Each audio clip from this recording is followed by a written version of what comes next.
दोस्तों आज मैं एक कस्टमर के घर गया था। कस्टमर के घर जाने के बाद मैंने देखा कि EST स्पार्किंग है, तो मैंने EST को स्पार्किंग हटाने के लिए मैंने टेप से ट्राई किया था। टेप से ट्राई करने के बाद मैंने देखा कि ये EST तो अब चेंज करना ही पड़ेगा क्योंकि ये टेप से नहीं जाएगा। तो मैं EST का सभी पिन ओपन कर लिया है, डिसोल्डर कर लिया है। डिसोल्डर करने के बाद मैंने EST का जो बेस है, बेस से फोकस पिन और G2 पिन ओपन कर लिया है।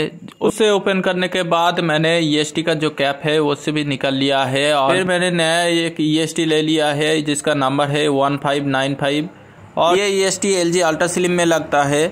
फिर मैंने EST को PCB से लगा लिया है और फिर उसके बाद मैं आपको टीवी को लाइन देकर दिखाऊंगा कि मेरे टीवी में पिक्चर आता है कि नहीं। उससे पहले आप चैनल को लाइक कर देना, सब्सक्राइब कर देना और कमेंट भी करना वीडियो कैसे लगा। तो दोस्तों ये देखिए मेरे टीवी में टोटली क्लियर पिक्चर आ गया है और यहाँ पर नो सिग्नल है। नो सिग्नल अब ठीक करना पड़ेगा। थैंक यू दोस्तों।